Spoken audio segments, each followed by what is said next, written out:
बिस्मिल्लाहिर्रहमानिर्रहीम। अस्सलाम वालेकुम दोस्तों, वेलकम टू निजात ट्रैवल एंड टूरिज्म इटली। दोस्तों, निजात ट्रैवल एंड टूरिज्म इटली की जानिब से एक और वीडियो के साथ आपकी खिदमत में हाजिर हैं। हमेशा की तरह आपसे गुजारिश है कि अगर आप हमारे चैनल पर नए हैं तो प्लीज़ आप हमारे चैनल को सब्सक्राइब कर लीजिए। साथ ही साथ अगर आपको हमारी वीडियो पसंद आती है तो प्लीज़ आप उसको लाइक और शेयर भी कीजिए। तो दोस्तों, आज सबसे पहले बात करेंगे हम इटली के सीजनल वर्क परमिट के बारे में। तो हम आपको बता दें कि जैसा हम पहले भी आपको एक वीडियो में बता चुके हैं कि जो इदारे हैं कोविड-19 की वजह से काफ़ी ज़्यादा इदारे बंद थे, काम नहीं कर रहे थे। जो इदारे काम कर रहे थे वो मुख्तसर काम कर रहे थे। तो अब कोविड-19 की सूरत हाल को कंट्रोल करते हुए एसओपीज़ पे अमल करते हुए अदारों ने काम करना शुरू किया है। तो जैसे-जैसे काम करना शुरू किया है वैसे-वैसे लोगों के साथ जो दरपेश मसाइल हैं वो सामने आ रहे हैं। हमें एक जगह से मालूमात हासिल हुई है, एक शख्स ने बताया है कि उसका जो सीज़नल वर्क परमिट उसने अप्लाई किया था उसको रिजेक्ट कर दिया गया है।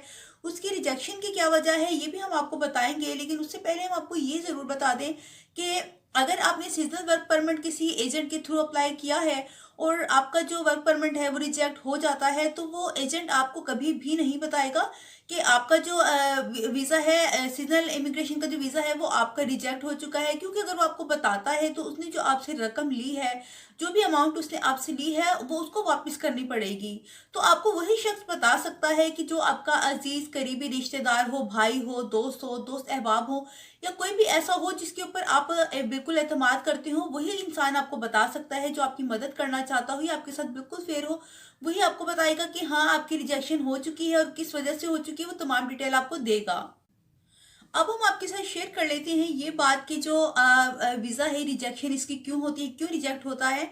तो उसकी ये वजह है कि जैसे मालिक को मिसाल के तौर पे अगर मालिक को उसके काम के हिसाब से 2 या 3 लोगों को बुलाने की इजाज़त दी जाती है तमाम शराइत के ऊपर पूरा उतरते हुए, तो उसके बावजूद भी अगर वो अप्लाई करते हुए 10 से 12 लोगों को अप्लाई कर देता है, 10 से 12 लोगों के लिए अप्लाई कर देता है, तो ये सब फ्रॉड के ज़मरे में आता है। क्योंकि जो उसने काम शो करवाया होता है कि जो काम उसने शो करवाया है सीज़नल वर्क परमिट के लिए अप्लाई करने के लिए, उसमें सिर्फ 2 से 3 लोगों की ज़रूरत होती है और वो 10 से 12 लोगों के लिए अप्लाई करने का कह देता है, तो उसपे उसको फ्रॉड के ज़मरे में लिया जाएगा। उसने तमाम लोगों के लिए अप्लाई किया होगा, सीज़नल वीज़ा वर्क परमिट जो अप्लाई किया होगा वो रिजेक्ट हो जाएगा।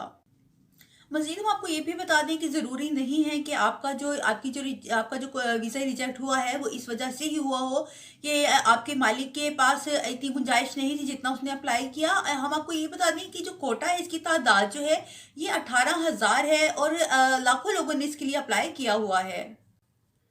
तो दोस्तों, ये वजूहात भी हो सकती हैं कि हो सकता है कि कोटे में आपका नाम वैसे ही ना आया हो, क्योंकि जो गवर्नमेंट है, जो हुकूमत है, वो बहुत ज़्यादा छानबीन के बाद सिलेक्शन करती है। इस तरह नहीं होता कि जिसका भी वीज़ा की एप्लीकेशन जो है ऊपर आई है और उन्होंने उसको ओके कर दिया, ऐसे नहीं होता। क्योंकि बहुत ज़्यादा छानबीन की जाती है, तमाम डिटेल तमाम मालूमात जांच पड़ताल के बाद ही ओके किया जाता है। तो आपके लिए बेहतर यही है कि आप वेरीफाई कर लें पहले कि किस वजह से आपकी रिजेक्शन हुई है, और उसके बाद ही आप दोबारा भी अप्लाई कर सकते हैं।